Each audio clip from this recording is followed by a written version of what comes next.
Olá, meus amigos, minhas amigas, capivaras, que bom revê-los aqui.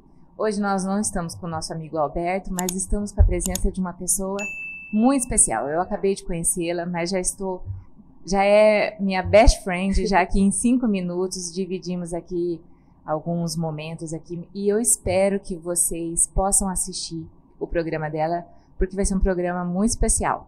Estou aqui com a doutora médica pediatra Tatiana Corrêa. Muito bem-vinda, doutora Tatiana.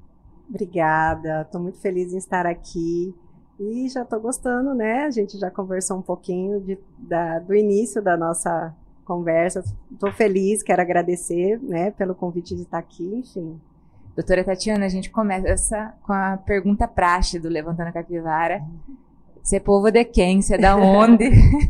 Você é de Cuiabá? Da onde que você é? Eu sou pau rodado. É pau rodado? Eu sou pau rodado. Meu marido é cuiabano, o Gustavo, né? E ele sempre me chamou de pau rodado. Eu sou natural de Corumbá, Mato Grosso do Sul. E muitos anos nasci em Corumbá, mas eu passei a minha infância e adolescência em São Paulo, capital. Uhum. Depois, meus pais, eles se mudaram para Cáceres, onde eu tenho parentes lá. E quando eu completei meus 15, 16 anos, eu vim para Cuiabá para estudar. E 15 anos você estava em Cáceres? Eu fui para cá, acho que passei uns 2 anos lá. Uhum. Mudei para lá com uns 11 anos, por aí. E depois eu vim para cá, para Cuiabá, para estudar, e assim fiquei, não voltei mais. Então, aí, povo de Cáceres, inclusive, que eu gosto muito, um beijo para Cáceres. Eu queria saber o seguinte, aí você veio para cá para estudar, você já sabia que queria medicina ou ainda não? Não. Quando eu vim para cá para estudar, eu queria fazer ciências da computação. Ah, eu queria por quê? Não sei. Você achava que era uma coisa nova, né? É? E tinha aberto ciências da computação na UFMT, ia ser a primeira turma. E eu falei, não, cara, legal essa coisa de computador, essa coisa de tá começando agora, era na época que a gente fazia DOS. E que nem tinha direito, quem tinha computador era uma raridade, né, Júnior? Não tinha computador. A gente tinha acabado de fazer o curso de datilografia, e aí agora a gente ia fazer MS-DOS, não sei o quê. Então eu falei, não, eu acho que é isso aí que eu quero fazer, uma coisa diferente e tal. E aí a minha ideia foi essa. Aí você estudou 2º grau na onde aqui? Aqui eu fiz no Master. Ah, lá no Master. Daqui do Fernando Corrêa ou do Boa Esperança? Corrêa. Então, aí você se preparou para fazer ciência da computação. E aí? Aí eu tentei ciência da computação na Federal, não passei. Aí eu passei na Unic. E aí comecei a fazer ciências da computação na Unic, também era a primeira turma, os 2 cursos começaram ao mesmo tempo, os professores eram os mesmos, estava tudo começando, a computação em Cuiabá. Só que aí eu comecei a ver que era muito chato aquele negócio de estudar número binário. Eu falei, não. Aí fiquei 1 ano fazendo ciências da computação, aí não gostei mais. Falei, não é mais isso que eu quero da minha vida, eu vou mudar. E aí falei com meu pai, falei, então tá, tranca aí o que você vai fazer?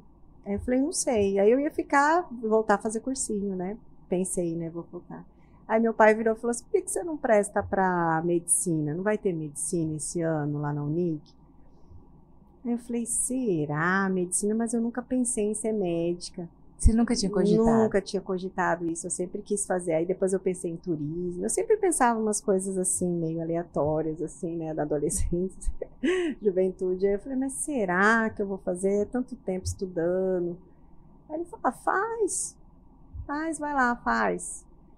Aí eu falei, vou fazer, né? Assim, não tinha feito curso, não. Eu falei, se eu passar, sei, tá bom. Aí, né? A gente vê, mas vamos fazer um teste, vamos tentar.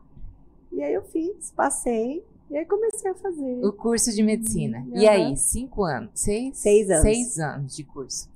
E durante a faculdade, como é que foi? Você já foi se definindo? Foi só no final? Não, e quando eu cheguei no internato, eu já sabia que aí a gente começa, né, no internato a ter contato com os pacientes e tal, e eu já sabia que eu comecei a excluir algumas coisas. Isso eu não quero, isso eu não quero. Isso eu não quero. Começou pelo critério de exclusão. Quando eu passei pela pediatria, eu falei, não, é isso que eu quero. Aí você resolveu... Como que é a pediatria? Depois que você termina o curso, de medicina tem que fazer uma... A gente termina como generalista, né? Médica generalista, e aí a gente tem as especialidades básicas, e as outras, né? Assim, eu optei por fazer residência de pediatria, né? Mas aí a gente pode fazer residência de ginecologia, de clínica médica, né? Essa residência, ela leva quanto tempo? 2 anos. Tinha que sair ou podia fazer aqui na época a residência? Então, aí depois que formou, né, a pessoal da primeira turma se formou, aí eles abriram vagas para essas especialidades básicas, GO, clínica médica e pediatria. E aí eu acabei emendando pediatria lá, porque já estava em casa já, né, então eu acabei emendando lá. E aí, pediatria? Trabalhar com crianças. Tem um lado bom, mas tem um lado dificultoso, né? Porque tem que ter dom, não tem, doutora Tatiana, trabalhar com criança? A pediatria, ela é uma especialidade, eu falo, muito generosa. Porque as crianças são generosas. Assim, elas são... A gente olha para elas e a gente sabe que quando elas estão bem, quando elas não estão bem, e quando elas começam a melhorar, elas retribuem isso com muito amor. Assim, é impressionante. É pelo olhar, é pelo sorriso, né? Então, a gente tem uma satisfação muito grande de trabalhar com criança. Isso é muito bom. O problema é que, às vezes, a criança precisa de um intérprete, né? É isso que eu imagino, né? Tem um momento ali que é uma sondagem bem difícil, né? É uma sondagem difícil, porque a gente depende a gente tira conclusões das informações que a gente recebe dos pais, né? E às vezes, não é que, assim, não estou falando mal dos pais, pelo amor de Deus, mas às vezes a ansiedade, a preocupação, né, dificulta um pouco a interpretação dos fatos, né? E às vezes os pais acabam exagerando um pouquinho, ou ficam tranquilos demais, mas assim, a observação é muito importante, né? O pediatra, ele observa a criança desde que entra no consultório, desde do modo com que a mãe está segurando esse bebê, desde o modo com que essa criança, ela mama no seio quando ela está com a gente lá, né, durante a consulta, né, como a mãe se comporta, se a criança chora no meio da consulta. Então, assim, o pediatra, ele é observador, né, e aí ele vai lá, ele é meio que um detetive, ele investiga, né, para tanto a criança quanto a família, né, para tentar fazer o melhor para essa criança. Você monta uma espécie de quebra-cabeça, então, sim, ali, todos. Mas tudo pela observação. Assim, lógico que sim, a gente faz as perguntas, né? A gente pergunta para os pais, investiga, faz toda a investigação, né? Aí, como é que ele tá? Dormiu bem? Como é que tá o sono? É dor? Onde que tá a dor? Como é que estão as fezes? Tá fazendo xixi? Dependendo da idade, né? Tá mamando bem? Não tá? Sentiu cólica? Tudo a gente pergunta. Mas também observar o comportamento da criança, dos pais, também é importante. A gente consegue captar muita coisa. Eu sei que o nosso rumo é outro, mas uma curiosidade que me passou pela cabeça agora. Os pais de hoje, eles são um pouco, digamos assim, além da conta de preocupação, ou levam muito rápido para um consultório, ou será que em casa já não resolveria muitas coisas? Como que está hoje? Você não tem muita preocupação em cima, doutora? Eu sei que você vai depor contra você mesma, né? Porque, queira ou não, mas existe isso ou não? Uma super preocupação hoje em dia ou não? Tá tranquilo? Eu acho que eu acho assim que os pais hoje, eles têm uma autocobrança, assim, sabe? Existe aquela cultura tipo assim, eu vou fazer o melhor para o meu filho e eu tenho que ser um pai perfeito, uma mãe perfeita. Eu acho que o problema está aí, nessa autocobrança dos pais, porque eles se cobram muito. E aí gera aquela preocupação. Ele chorou. Será que eu estou fazendo a coisa certa? Será que ele chorou porque ele está com cólica? Será que ele chorou porque ele está com fome? Será que ele chorou porque ele está com a fraldinha cheia? Eu não sei. E assim, será que eu estou fazendo a coisa certa? Ele não tem essa autoconfiança. Então, acho que é melhor eu ir lá no pediatra. Ou eu vou ligar para ele porque tem alguma coisa de errado. Entendeu? Então, assim, de repente... e esse excesso de informação, né, que agora a internet traz. Então, assim, o choro pode ser qualquer coisa, né? Então, aí de repente ele vai lá no Google também, e aí fala, o choro, tá chorando, põe lá na IA, meu bebê de 2 meses, chorando, de tal hora a tal hora. E aí vem um monte de diagnóstico. Vai de coisa leve até perigo iminente, morte.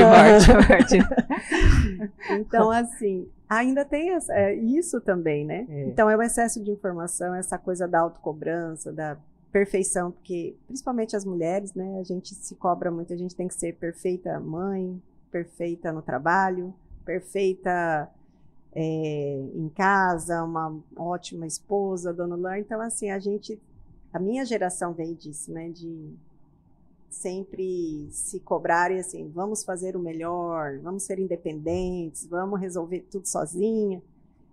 Então, assim, essa cultura também atrapalha um pouco, né? Mulher Maravilha, né? Mulher Maravilha, isso, essa cultura da Mulher Maravilha. E aí a mãe fica nessa insegurança. E aí, se ela não tem uma boa rede de apoio, que vai lá e fala assim, calma, peraí, vamos lá, vamos com calma, vamos ver o que pode ser, vamos trocar essa fralda primeiro, será que não é fome? Vamos botar no peito para mamar, vamos lá, será que é cólica? Vamos fazer uma massagenzinha, que nem as nossas mamães falam, né, as vovós, fazer uma massagenzinha nessa barriga, tá com a barriguinha empachada aqui, tá faltando soltar pum, vamos fazer uma massagenzinha nessa barriguinha, entendeu? Então, assim, às vezes ela tá tão ansiosa por fazer o melhor que ela não raciocina muito bem, ela não para pensar, não, calma, eu dou conta, eu vou fazer. Às vezes, só dela ter uma boa rede de apoio ali do lado dela para orientar, ela, não, calma, vamos lá, o que você acha que pode ser? Né? E aí começa a orientar ela já vai tranquilizando e já vai pegando o fio da meada, né? No consultório eu faço muito isso, né? Então, assim, às vezes ela não tem uma boa rede de apoio na família, mas aí ela vem para o pediatra, e aí é isso que eu tento orientar. Calma, vamos lá, vamos conversar, o que está acontecendo? E aí a gente vai tranquilizando, vai acalmando, e aí ela vai prestando atenção, ela fala, doutora, aí depois manda, doutora, não é que era pum mesmo, que estava faltando soltar? Fez um cocôzinho agora, tá ótimo, a barriguinha tá molinha, tá vendo? Vamos lá. Às vezes só uma conversa já vai tranquilizando e vai dando tudo certo, né? Então, pessoal, mas olha, para quem reclama, então, que consulta pediátrica é demorada, tá aqui a doutora Tatiana explicando. Às vezes são 2 pacientes que ela tem que tratar. Tem que acalmar a mamãe, o papai e depois cuidar da criança, porque não também precisa dessa sensibilidade, né, doutora Tatiana? Porque às vezes a mãe transfere também muita ansiedade para a criança, acaba também prejudicando, né, às vezes. Isso. É porque, realmente, a consulta pediátrica, ela tem que ser uma consulta demorada, porque a gente tem que abordar a criança, mas a criança, principalmente o recém-nascido, né, ele é totalmente dependente dos pais. E se eu não tenho uma mãe segura, um pai seguro, eu vou ter problema com essa criança. Eu preciso proteger essa criança, dar o melhor para ela. Então, o que eu preciso fazer? Eu preciso trazer os pais para mim, ajudar esses pais a darem conta dessa criança, que, tipo, tá ali. Ela não tem, assim, ela tem sintomas normais, né, de um recém-nascido. Mas que para eles, como eles estão ansiosos, inseguros, isso pode ser um grande problema. Então, eu tenho que realmente trabalhar isso, a né? família ali, trazer todo mundo para poder cuidar, né? Tá, mas eu te prometo voltar para o nosso eixo, que tem muita coisa para conversar.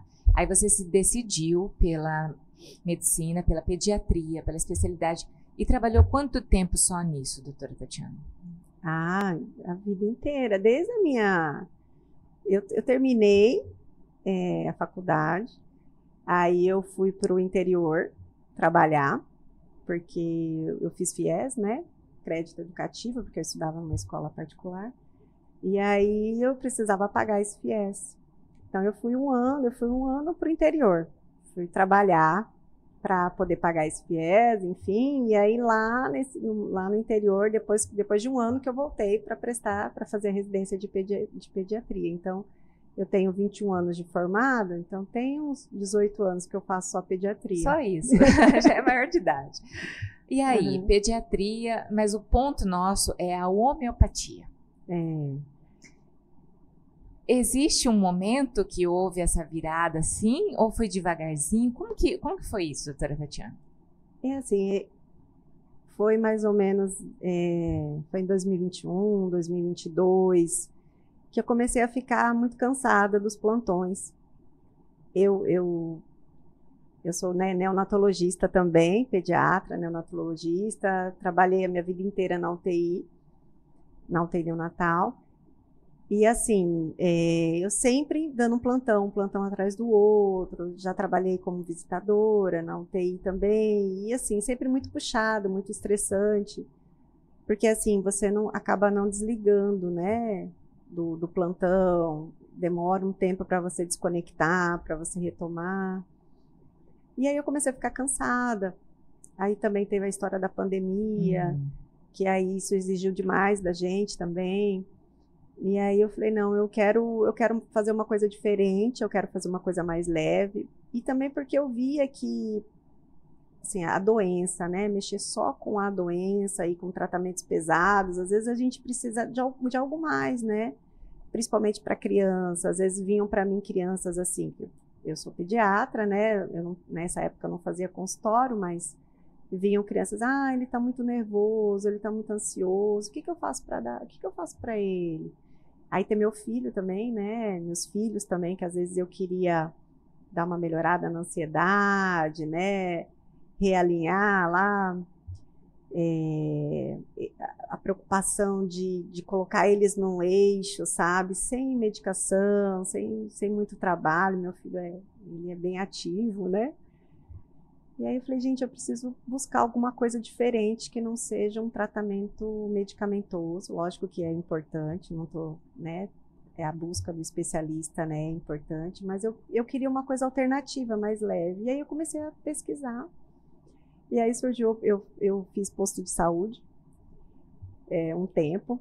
E aí lá no posto de saúde eu tive contato com uma enfermeira que falou assim, doutora, vai ter um curso de florais de Bach. Você já ouviu falar? Eu falei, não ouvi falar não. Ela falou, vai lá fazer, você vai, bem sua cara, você vai gostar. Porque... E aí, doutor? Aí eu olhei pra cara, como assim é bem minha cara? Porque eu fico vendo você aí conversando, porque assim, eu era a médica do posto que conversava, né? Eu fico vendo você conversando e fazendo terapia aí com os pacientes, aí você vai gostar desse negócio. Vai combinar direitinho os florais. E aí, doutora? E te interessou quando ela falou, então? Eu falei, me interessou. Eu falei, tá, mas quem que é? Ela me passou todos os contatos e tal, da dona Marlene, que é uma mulher maravilhosa. Ela é terapeuta floral há muitos anos. Foi até para a Alemanha, enfim, a mulher é uma sumidade nos florais aqui em Cuiabá. E aí eu falei, eu vou fazer esse negócio, até porque meu filho, na época, eu queria passar uns florais para ele, para dar uma acalmada na ansiedade, enfim. Eu falei, eu acho que eu vou lá, vou ver qual que é desse curso. Aí cheguei lá, fui a única médica do curso. Todo mundo, tem uma médica aqui, E eu querendo, né, não queria que ninguém visse ela, de repente eu queria botar o holofote. Depois começa aquelas perguntas, né? Ai, gente, tá, e aí? Mas assim, o curso foi maravilhoso, e aí, nesse curso, que abriu a minha visão, o meu leque para outras práticas médicas. Porque assim, eu venho de uma escola tradicional, convencional. E aí quando eu comecei a fazer esse curso, eu vi que existem outros tipos de terapia que não vão ser o principal tratamento, mas que ajudam no estado emocional, porque até então, a medicina tradicional e convencional, o que ela faz? Ela trata o físico, ponto. Né? Tanto é que as especialidades são divididas em partes do corpo, em órgãos, né?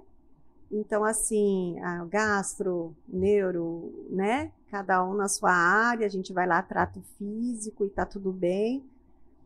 E aí eu comecei a estudar, comecei a ver medicina ayurvédica, eu comecei a ver medicina tradicional chinesa, aí começou a abrir meu horizonte para essas coisas. E eu gosto muito de estudar, e eu comecei a me interessar por esse campo. E aí eu vi as outras práticas integrativas que não são médicas, né? Como que eu vou te dar um exemplo? Os florais, a fitoterapia, que também são outras práticas integrativas, e eu achei muito legal, porque eu vi o resultado. Quando eu fiz esse curso de florais, eu vi que esses pacientes, eles estavam fazendo tratamento convencional, mas para tratar a emoção, eles iam buscar o floral, florais de Bach, e dava resultado. Quando eu vi que eles começavam a voltar no retorno desse meu curso, né, que a gente fez um ambulatório, né, e aí eles voltavam melhores, eu falei, esse negócio aqui dá certo, esse negócio faz efeito. E eu achei muito legal. E aí eu comecei essa busca aí por outras medicinas, né, assim, outros meios de tratamento. E aí eu falei, eu acho que eu quero fazer isso. Eu quero... Então, pelo que eu entendi, o doutor explicou, medicina tradicional com remédios, como que tem um nome, né, para isso? É alopatia, né? Alopáticos, né? Pelo que eu entendi, eles não são antagônicos, eles podem Sim. Uma coisa não exclui a outra. De jeito nenhum. E pelo que eu entendi também, uma coisa poderia ser utilizada por toda a vida, e caso precisasse pontualmente uma alopatia específica num determinado momento da vida, digamos assim. Sim, claro. Eu posso usar, então, a homeopatia para a vida toda? Pode. A vida inteira. E isso tem contraindicação em alguma idade? Não. Tem algum tipo de contraindicação? Não. Aí, assim, quando eu decidi por fazer outra especialidade, quando eu decidi depois fazer essa virada de chave, que eu optei por fazer homeopatia, aí eu fui buscar, né? Eu falei, cara, o que eu vou fazer? Aí a dona Marlene, que é a terapeuta, foi lá, ela falou, por que você não faz homeopatia? A gente precisa tanto de médicos homeopatas aqui. Aí eu falei, gente, é mesmo homeopatia, né? Homeopatia é uma especialidade médica, ela é reconhecida pelo MEC, é uma das terapêuticas mais utilizadas no mundo depois da medicina tradicional. Eu falei, é verdade. Aí eu fui buscar, aqui em Cuiabá não tinha, né? E aí eu fui atrás, que aí eu fui para Curitiba para fazer, mas por como que foi, né, como que a homeopatia surgiu, para você entender melhor essa história do tratamento que pode ser ajudar o outro, né? Certo. A homeopatia, ela surgiu numa época que a medicina era feita com sangrias, aquela medicina antiga que a gente vê nos filmes antigos, né, que as pessoas, para tratamento, os médicos faziam aquela sangria, usavam aqueles sanguessugas, né, para tratamento médico. O coração dela, assim, ela é oriental? Não, ela nasceu na Alemanha. Na verdade, ela foi na Alemanha. Samuel Hahnemann, que é o pai da homeopatia. Da homeopatia. Isso. Ele é o mentor, o pai, o idealizador da homeopatia. Então, tudo começou com ele, né? Então, assim, Samuel Hahnemann, ele se formou como médico e ele começou a trabalhar. Só que ele viu que ele não saía do lugar, que ele patinava e que ele perdia muitos pacientes com esses métodos arcaicos de sangria, de usar sanguessuga, eles usavam muitos laxativos, né? Eles provocavam diarreia para expurgar. Para o expurgo, né? Isso, a limpeza do corpo. Era a limpeza né? do corpo. E ele via que ele perdia muitos pacientes dessa forma. E aí ele ficou muito triste, ele ficou muito desanimado. Ele falou, cara, eu fiz medicina para curar, para salvar, e eu não estou conseguindo fazer isso. E ele era muito inteligente, muito estudioso. E aí ele começou a estudar outras formas de fazer medicina por conta própria. E aí como ele estudava muito, né? Baseado em Hipócrates tem uma lei que fala a lei dos semelhantes, que é semelhante cura semelhante. Essa é a base da homeopatia. O que o Hahnemann fez, o Samuel Hahnemann? Ele pegou a lei dos semelhantes de Hipócrates e juntou com os ensinamentos de Hipócrates também, porque Hipócrates achava que a cura tinha que vir da natureza. Ele falou, realmente, eu acho que ele foi nessa tese do Hipócrates, começou a se aprofundar. Então, ele começou a fazer medicamentos baseados na natureza.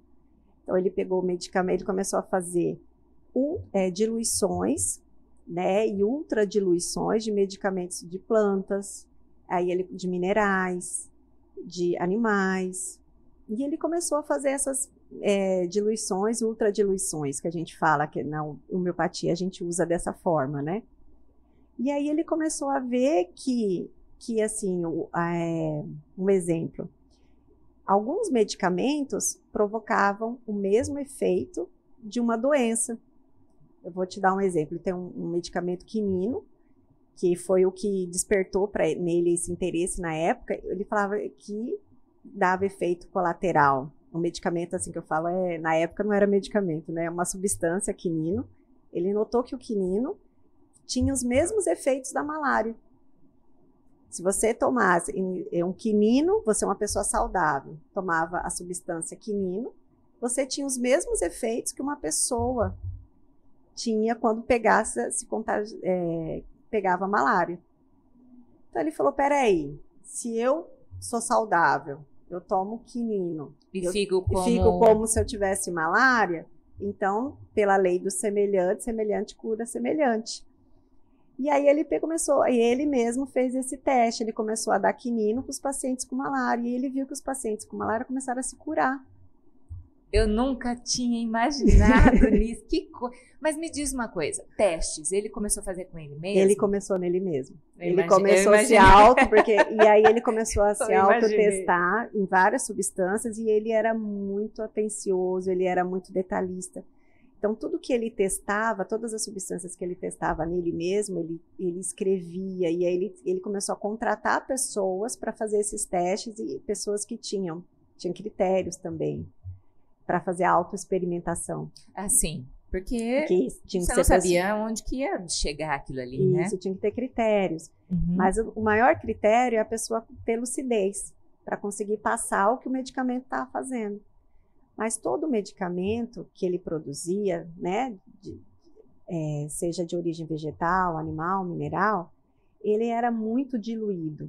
Quando o medicamento é ultra diluído, muito diluído, dinamizado também, o que acontece?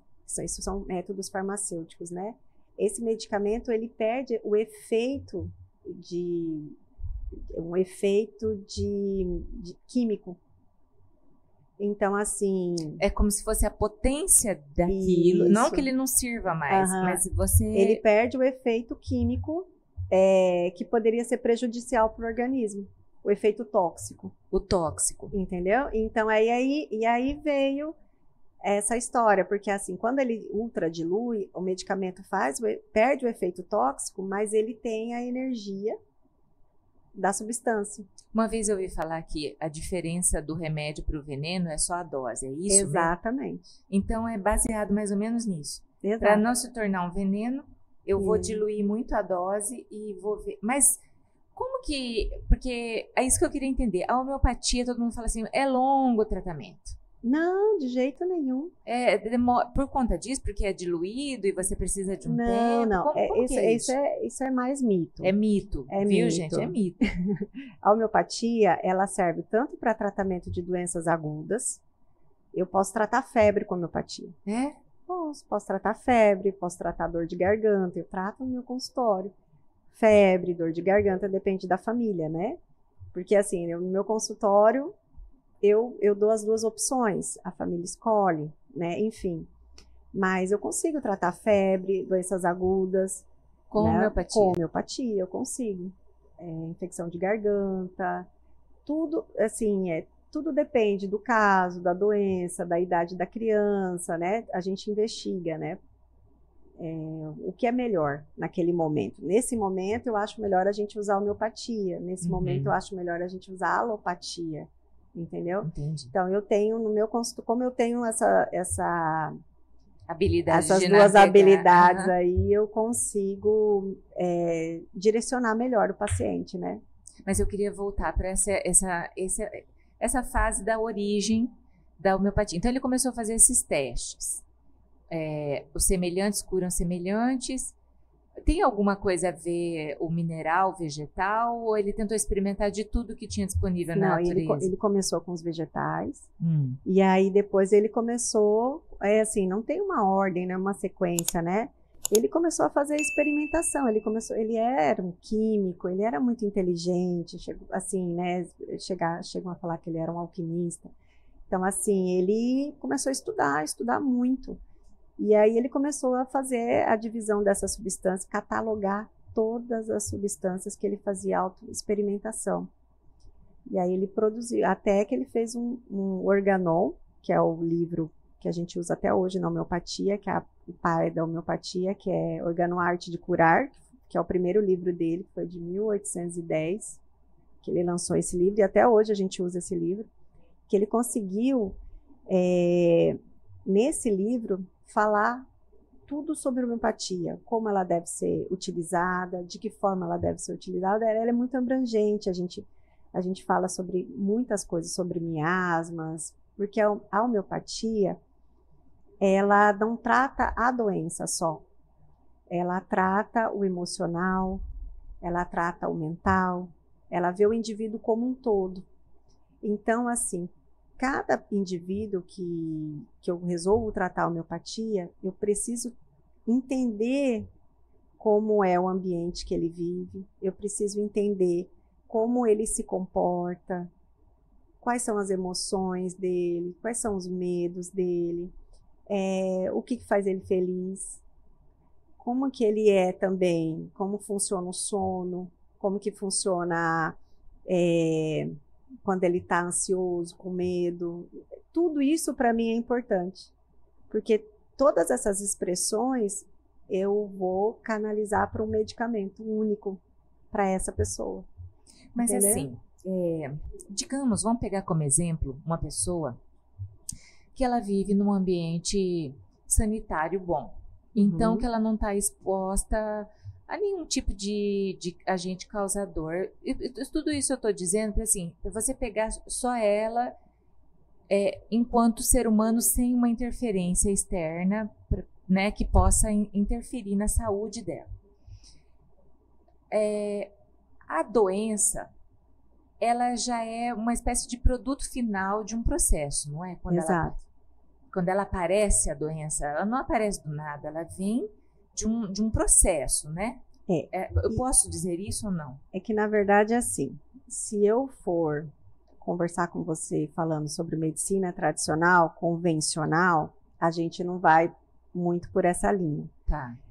O que a gente sabe, e que bem antes da medicina tradicional convencional, que é essa, né, a medicina chinesa já falava isso, né, que primeiro a doença ela vem do mental, ela vem do emocional. A emoção gera um sentimento, e esse sentimento, quando ele não é resolvido, quando ele não é bem tratado, ele gera uma dor, e essa dor ela se manifesta no físico.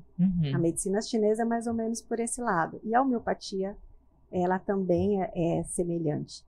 Então, assim, se você for partir para esse princípio homeopaticamente, vamos falar só de homeopatia, para essa doença estar se manifestando no físico, sim, ela passou pelo meu mental, ela houve uma ação, essa ação gerou uma emoção, essa emoção gerou um sentimento, esse sentimento, bom ou ruim, né, foi para minha mente, e aí eu não resolvi aquilo continuou sendo um sofrimento na minha vida, e aí eu gerei uma doença física.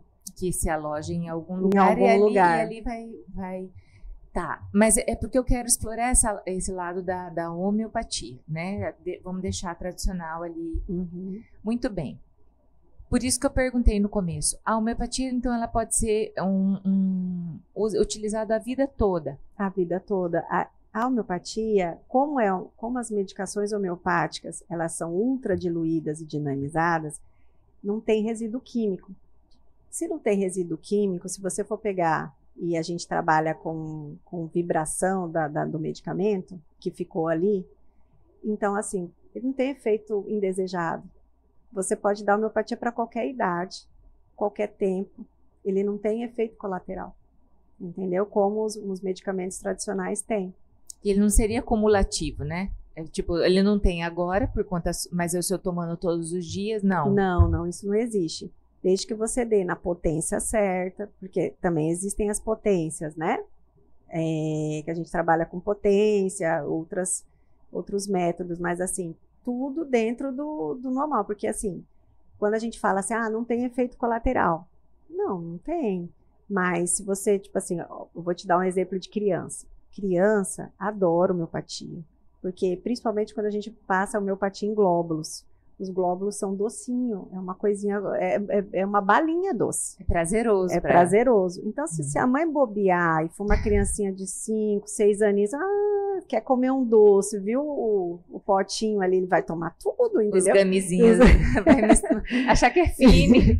E aí sim, dependendo do que for o medicamento, sim. Aí pode dar, assim, algum efeito, porque a homeopatia, ela faz efeito, né? Não existe esse mito de, mas é docinho, ele não faz efeito. Não, faz efeito sim. Ele sim pode. A superdosagem pode causar sintomas, dependendo da medicação que a criança está tomando, né? Ou o adulto está tomando, né? Mas o que é legal da homeopatia? A homeopatia também, ela é um medicamento que ele é amigo da natureza, porque ele não deixa resíduo na natureza. Nenhum, né? Então, assim, isso que é legal também. Você não descarta a homeopatia, assim, ele não vai intoxicar o meio ambiente, o solo, a terra, nada. Então, ela ainda, além de tudo, é 100% reciclável. É 100% assim, reciclável. Então, assim, enfim, é um medicamento maravilhoso, né? Porque ele não te causa efeitos indesejáveis quando tomado na medida certa, na dose certa, ele faz o efeito que você precisa no momento e ele não causa dano no meio ambiente, né? Então, é uma coisa do futuro. Então, mas desculpa interromper, mas a minha pergunta é o seguinte, por exemplo, a gente estava falando que os chineses acreditam nessa parte que, né, que tudo procede primeiro dessa parte espiritual, né? E depois mais emocional. Perdão, emocional. Então, se você, por exemplo, eu sou mãe, eu tenho dois filhos totalmente diferentes. Eu tenho um bem agitado e um extremamente, quase tudo você tem que empurrar para fazer. Existiria como fazer? Porque assim, Patrícia, mas você então está dizendo que isso não é normal? É porque, assim, a gente tem um quadro que a gente interpreta como normalidade, né? Porque eu acho que quando fica exaustivo demais, tanto para o acelerado ou exaustivo demais, tanto para o que é muito desanimado, teria como tratar isso com homeopatia ou não? Com certeza. Uma das coisas que a gente mais trata no consultório é isso. A gente consegue equilibrar. Porque assim, a homeopatia, ela estimula a autocura, o equilíbrio. Então, por isso que ela pode ser usada em todas as idades. Eu vejo hoje muitas crianças novas, 10, 12, que já estão tomando medicamentos muito fortes, muito pesados. Eu acho que na sua carreira, na sua experiência, a doutora já deve ter visto isso, né? Sim. Isso não poderia, então, ser substituído pela homeopatia? Sim. Tem casos no seu consultório? Tem casos. Sem citar nomes, poderia relatar, assim, o progresso de uma criança, assim?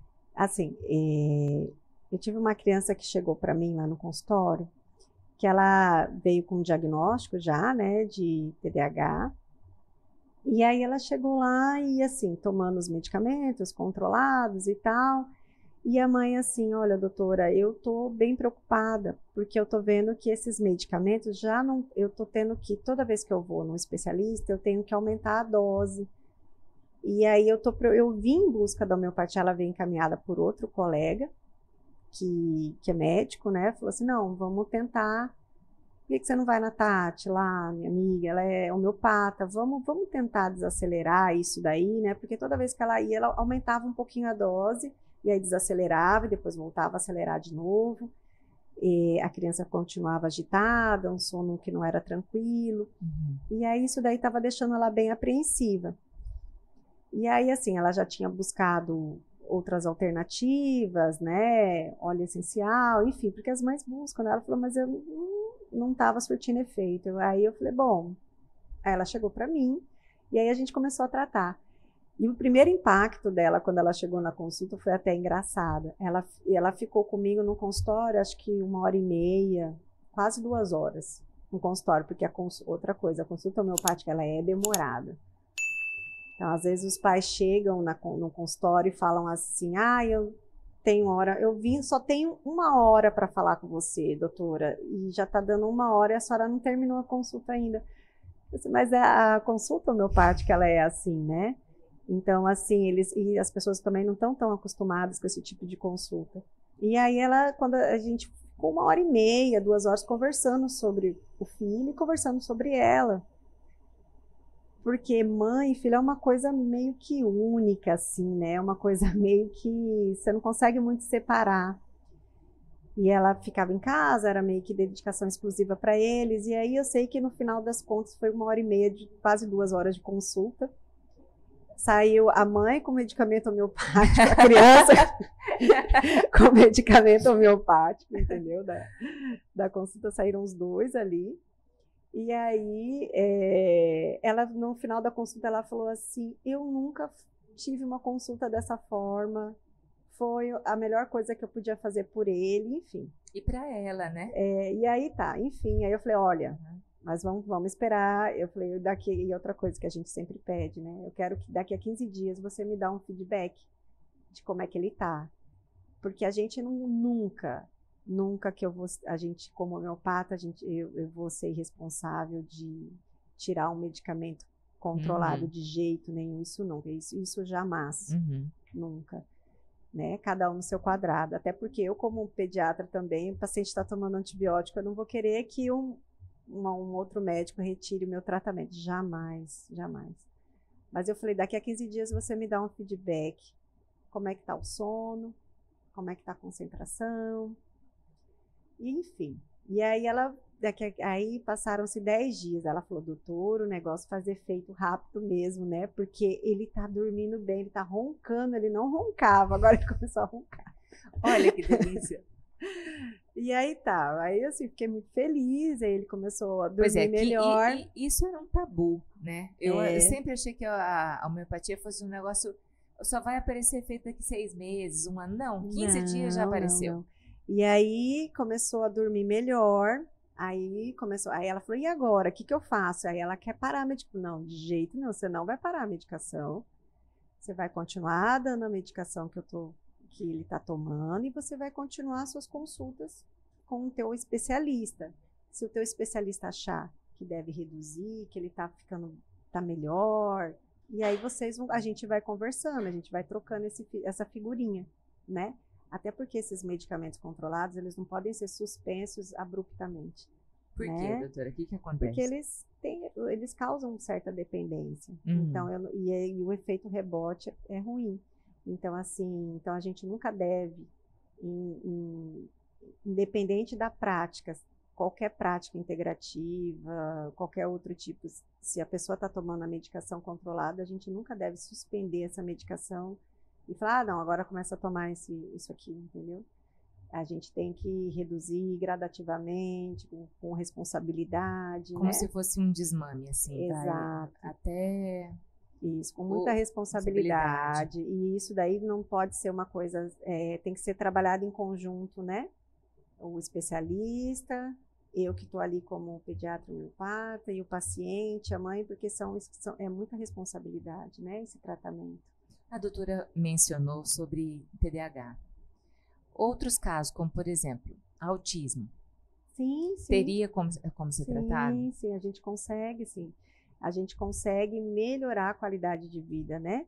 Eu não vou falar para você que a gente vai retirar as medicações controladas, mas a gente consegue melhorar o sono, a gente consegue melhorar o apetite, a gente consegue melhorar...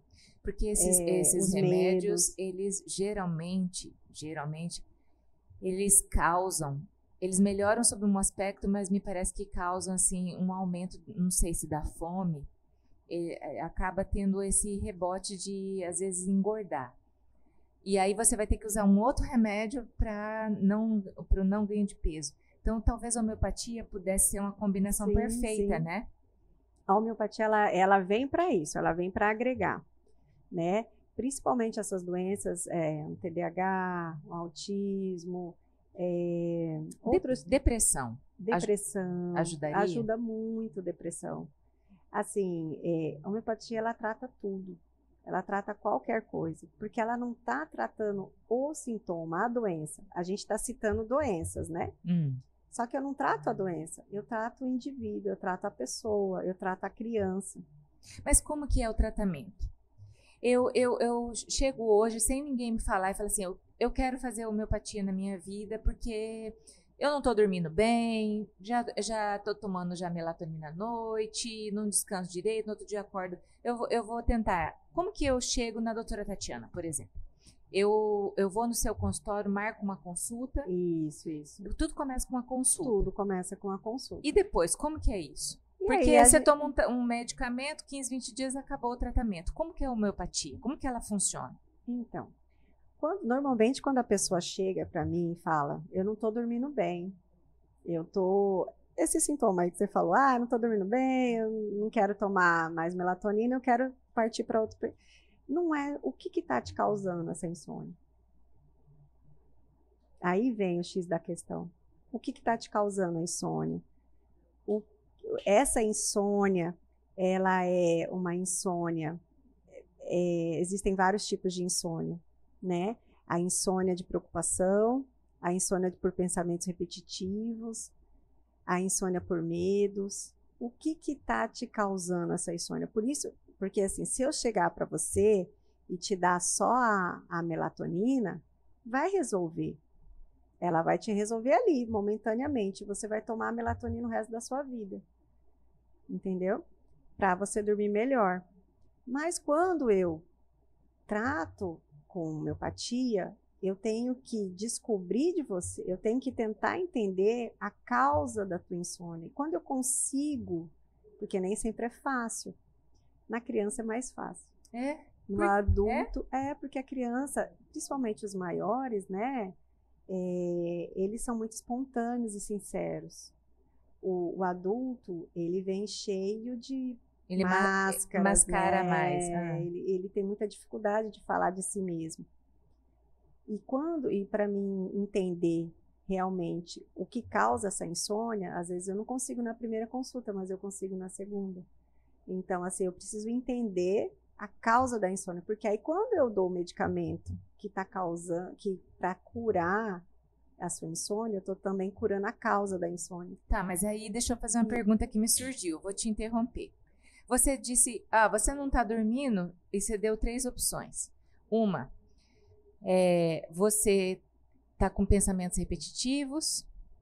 A outra, você está muito estressado. E a outra tinha mais uma. Pode ser medo, preocupação. Tá, aí quando você falou das 3, eu falei assim, pode ser as 3 juntas. Pode. Mas, por que você falou 3? Porque existe digamos, um mineral, um vegetal para combater cada um desses? Sim. E se ele não souber e ele achar que é tudo? Fala, doutor, é tudo. Eu tenho pensamento repetitivo, eu tô cansada, eu tô estressada, eu não consigo dormir. Mas é por isso que ele fica 1h30, 2 horas comigo. É porque eu preciso entender da onde que tá saindo isso tudo, entendeu?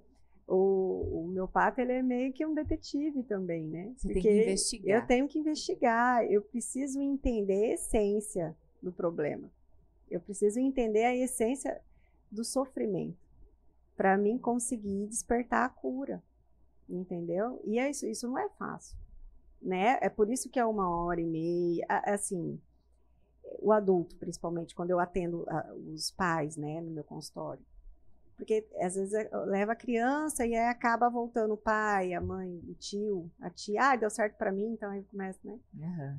E aí, quando eu atendo o adulto é mais difícil por conta disso, porque ele tem certa dificuldade de se abrir, né? Você nem me conhece, por que essa mulher me conhece, né? Quer saber da minha vida, como é que eu me sinto? Eu só quero dormir bem, ela quer saber como é que eu me sinto. Passa um remedinho aí pra mim. Tá ótimo, entendeu? Essa dificuldade que eu tenho, às vezes, com adulto. Para a criança é mais tranquilo, porque a criança ela é mais espontânea. E criança, ela não tem muitas... como que eu vou te falar? Muitos sofrimentos, né? São doenças pontuais mesmo que a gente acaba tratando. A gente acaba tratando uma amidalite, uma otite, a gente acaba tratando uma infecção urinária, a gente acaba tratando Às vezes de cólica do lactente, né? A gente trata muito. Doenças da infância mesmo, né? Reação pós-vacina, enfim, essas coisas do dia a dia a gente trata e isso é bem mais tranquilo, né? Agora, quando já é um sofrimento, uma enurese noturna, O que né? que é isso, Enurese doutora? noturna é quando faz xixi à noite na cama. Aí eu já tenho que investigar, porque isso não é uma coisa normal e existe um sofrimento aí. A gente tem que buscar a causa desse sofrimento, que às vezes os pais não sabem, às vezes a criança tem dificuldade de expor. Então, assim, a homeopatia é isso. A gente tenta tratar a pessoa, o indivíduo, não a doença. Porque se eu conseguir entender o indivíduo, eu não vou tratar só essa doença, eu vou melhorar a qualidade de vida dele de uma maneira em geral, ele vai ser mais feliz, entendeu? Então, mas é só para terminar aquela linha de raciocínio do tratamento. Aí a Patrícia chega na doutora Tatiana, tem a consulta, faz suas queixas, a doutora faz a investigação e prescreve. Prescreve o quê? Aí eu vou prescrever assim, medicamentos homeopáticos, a gente tem, eu vou falar para você, acho que milhões. Uhum. Tipos de medicamento homeopático, de todas as origens, né? Animal, vegetal, mineral, enfim. A gente tem até medicamentos que são feitos das próprias secreções nossas, ativas mesmo, do nosso corpo.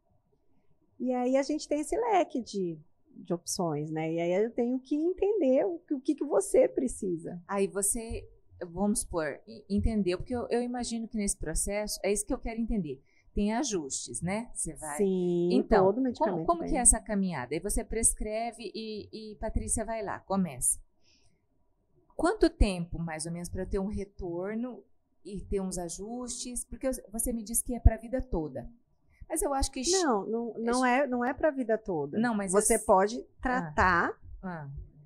Você pode usar o medicamento homeopático a vida inteira, mas não necessariamente você vai ficar com esse medicamento homeopático, porque a homeopatia, como ela trabalha com essa coisa da autocura, quando eu acerto no medicamento, quando eu te dou o que você precisa, você vai se autocurar. Você vai tomar esse medicamento e é muito legal, porque o que acontece? Você começa a tomar o medicamento, eu estou melhorando, eu estou boa, e aí você começa a esquecer de tomar o medicamento. Porque você se apega a ele no começo, porque você está melhorando, e depois você começa a esquecer. Você fala assim, você toma, esqueci. Esqueci. Aí, de repente, você volta, doutora, já tem uma semana, 2 semanas que eu não tomo e tá tudo bem. Posso parar? Pode parar, tá tudo bem, resolvido o problema. Isso impede de você acontecerem outras coisas, outras doenças, você ter que voltar a tomar um medicamento homeopático diferente? Não, aí assim, mas aí você ficou boa um tempo, aí de repente você apareceu lá, você começou a ter enxaqueca, sei lá, por um motivo, eu não sei qual. Enxaqueca, tem tratamento? Tem, muito, eu trato enxaqueca. Eu era uma enxaquecosa. E saiu, sarou? Eu tenho algumas pessoas que sofrem muito. A enxaqueca deve ser dolorida, né? E aí, doutora? E aí às vezes o próprio corpo desmama, naturalmente faz você esquecer. É uma coisa mesmo assim. Aí você começa a esquecer de tomar e eu posso parar? Pode parar. Você está se sentindo bem? Está tudo ok? Mas existiriam algumas coisas que seria bom levar para toda a vida? Por exemplo, tá? Eu gosto muito de tomar chá à noite.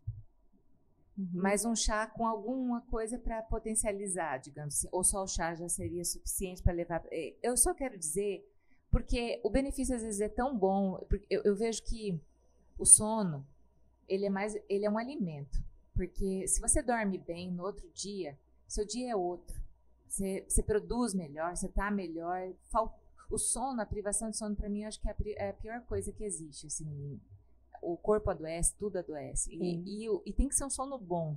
E tem que ser um sono de qualidade. Não pode ser aquele sono picado, acordado 2, 3, 4, 5 vezes à noite. Não descansa esse sono. Você pode ter dormido 8 horas, 10 horas, mas você não descansou. Às vezes é melhor 6 horas direto. E aí é onde eu digo, a homeopatia poderia ser um aliado nisso? Sim, com certeza. Você falou assim, e uma coisa também que a homeopatia faz, ela traz quando você começa o tratamento homeopático, é meio que, assim, concomitante, você começa a ter mais consciência das coisas que estão ao teu redor. Você falou do sono.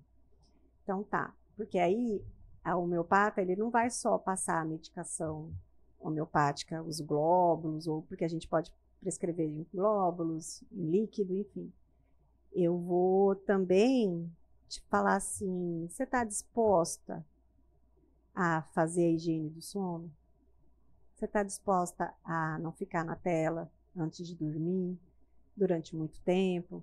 Você está disposta a dormir nos mesmos horários, fazer todo aquele ritual de higiene do sono? Você está disposta a essa mudança na sua vida? O que é um ritual de higiene do sono? A higiene do sono é você dormir, né, de preferência em torno de 8 a, no mínimo, de 6 a 8 horas, porque a gente não é adulto, mas de 6 a 8 horas por noite, de uma maneira tranquila, né? Procurar dormir sempre no mesmo horário, de maneira ininterrupta, sem acordar para fazer xixi, enfim. Você evitar telas, né? Tem gente que dorme, fica até tarde no celular, tendo estímulo visual. A gente não pode ter muito estímulo visual com a tela lá, né? Porque isso tira o nosso sono, dificulta o nosso sono. Notícias ansiosas, filmes agitados, pesados. Né? Então, todo esse ritual, evitar alimentos pesados, gordurosos. Então, tem todo um ritual para você dormir bem também, né? Tipo assim, evitar bebidas alcoólicas, enfim, esse tipo de coisa. Então, assim, junto com a homeopatia vem esse combo também, né? Você está disposto a melhorar tudo isso na sua vida? Você está disposto a abrir mão do celular umas 2 horas antes de você dormir? Você está disposto a evitar o uso de tela em geral, televisão,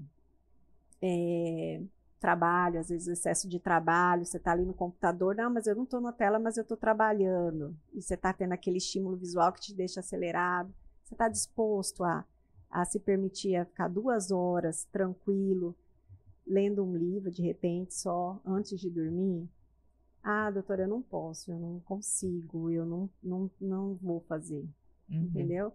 Então, isso também dificulta o meu trabalho para melhorar esse sono, porque não é só a gente não consegue isolar a pessoa do ambiente que ela vive, entendeu?